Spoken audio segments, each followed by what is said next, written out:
3-4 साल बाद ये उत्तर प्रदेश पुलिस की भर्ती आई और मैं यूट्यूब से ही लगा रहा। 2-3 साल तक मैं यूट्यूब से ही पढ़ाई करता रहा लगातार। फिजिकल से लगभग 45 दिन पहले 30 दिसंबर को मेरा पैर फ्रैक्चर हो गया। उत्तर प्रदेश सिपाही भर्ती 2023 में 60,244 वैकेंसी में तीसरा स्थान किसी और का नहीं बल्कि वाराणसी के बड़ागांव थाना अंतर्गत आने वाले तिवारीपुर गांव के मनीष त्रिपाठी का आया है।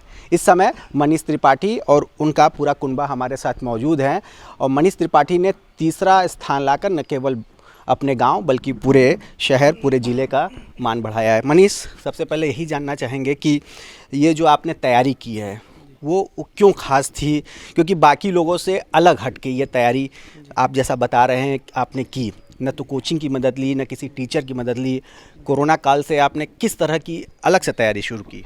सर, कोरोना के बाद से मैं भर्ती का वेट कर रहा था। 3-4 साल बाद ये उत्तर प्रदेश पुलिस की भर्ती आई और मैं यूट्यूब से ही लगा रहा। 2-3 साल तक मैं यूट्यूब से ही पढ़ाई करता रहा लगातार, क्योंकि अच्छे अच्छे टीचर अब यूट्यूब पे आ चुके थे, तो मैंने उन्हीं को पकड़ के तैयारी करना शुरू किया और ये भर्ती आई और मैंने पेपर एग्ज़ाम दिया। पहली बार 17-18 फरवरी को हुआ था, तो वो एग्ज़ाम कैंसिल हो गया था।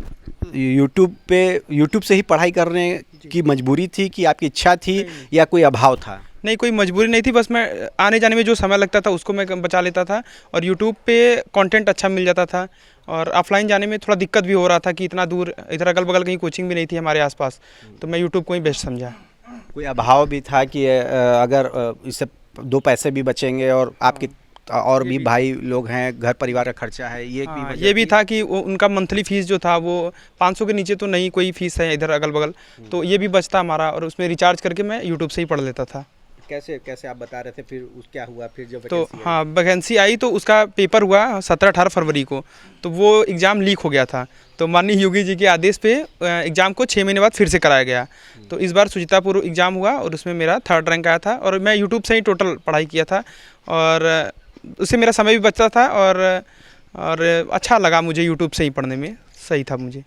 क्या उम्मीद थी, अपने आप को किस तरह से आपने परखा कि आपका हो जाएगा, लेकिन ये उम्मीद नहीं थी कि रैंक आएगा, तीसरा स्थान आएगा? किस तरह से आपने अपने आप को तो सर, इसमें पिछली भर्ती जो आई थी यूपी पुलिस की 2018 के आसपास, तो उसमें जितना कट ऑफ गया था और मैं मॉक टेस्ट जब दे रहा था तो मुझे लग रहा था कि मेरा मॉक टेस्ट में जो नंबर आ रहा है वो कट ऑफ को क्लियर कर रहा है, तो हमें लगा कि भर्ती बड़ी है तो हो सकता है इसमें मेरा निकल जाए।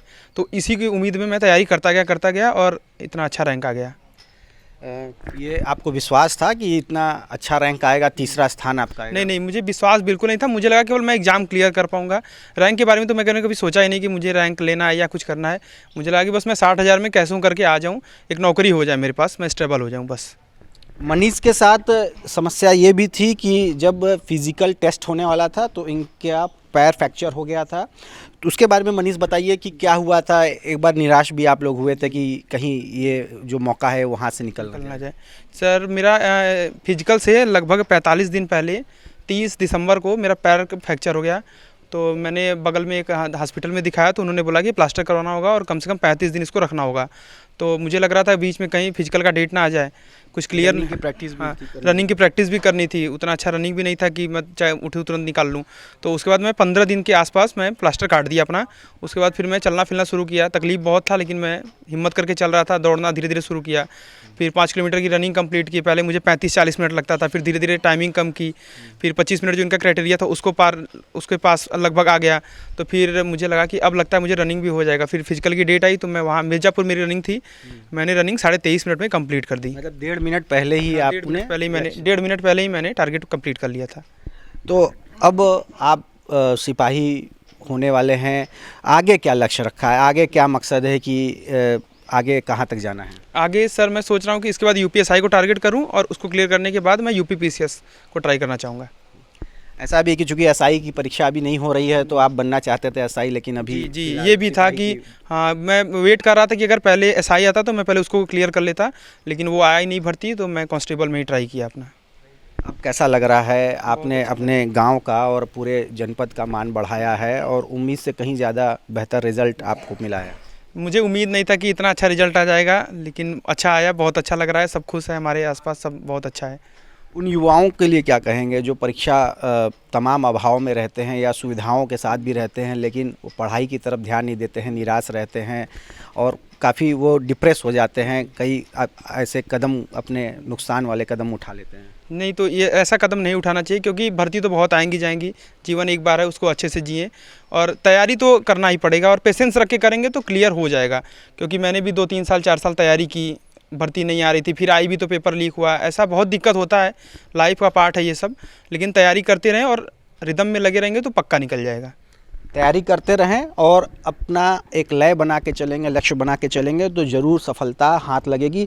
मनीष के पिताजी एक होमगार्ड हैं और इन्होंने पहले से ही तय कर रखा था कि अपने बेटों को आप एक पुलिस में ले जाएंगे और दूसरे को वकील बनाएंगे।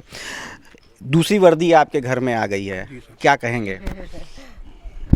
ये वर्दी के लिए सर हमें बहुत खुशी है और वर्दी हमें चाहिए भी, इसलिए कि मैं होमगार्ड था, थाने होने पे जो है शोषण होता था हम लोगों का। लेकिन जब ये बच्चा जाएगा तो कहीं भी रहेगा तो ये कहेगा कि हमारे पिताजी होमगार्ड थे लेकिन हम सिपाही होके आए हैं।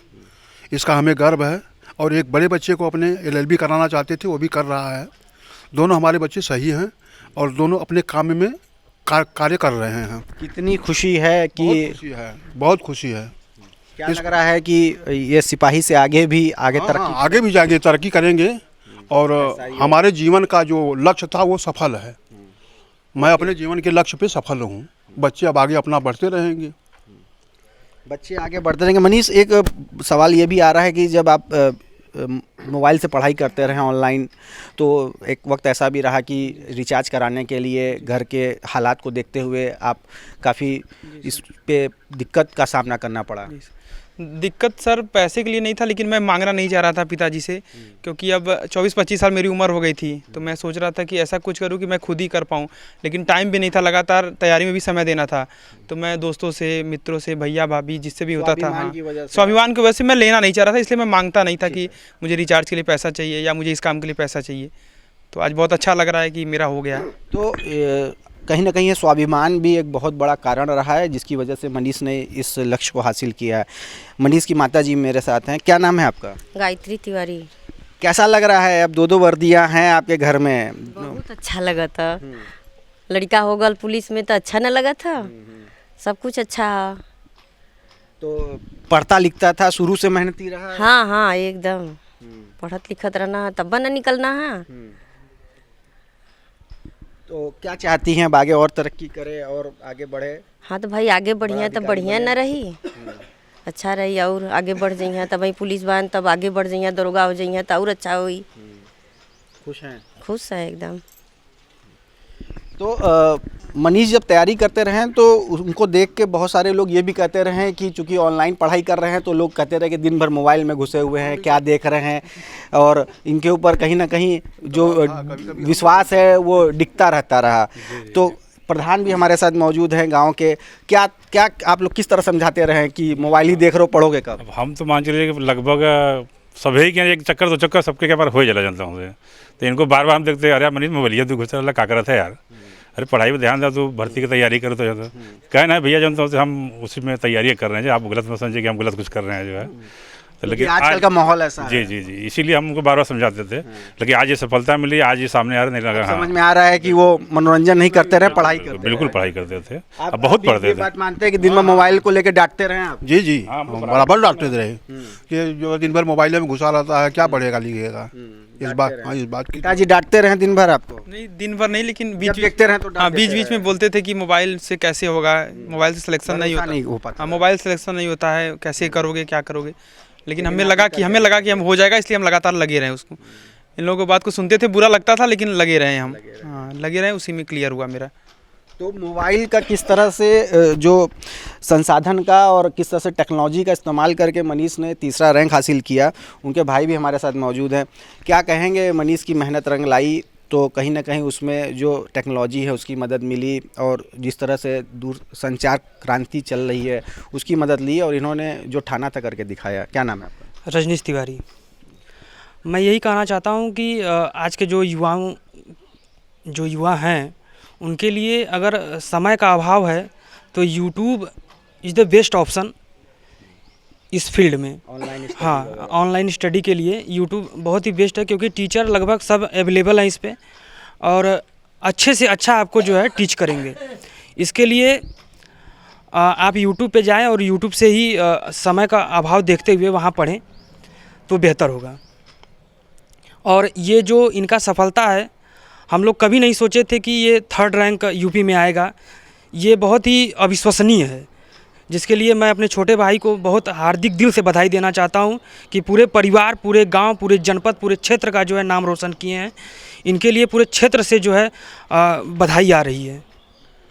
पूरे क्षेत्र से बधाई आ रही है। मनीष ने जिस तरह से अभाव और तमाम दिक्कतों को लेकर उसको पार करते हुए इस मुकाम को हासिल किया, निश्चित तौर पर ये न केवल मनीष के लिए एक सफलता है बल्कि तमाम युवाओं के लिए एक नज़ीर भी है। रोशन जायसवाल, वाराणसी, यूपी तक।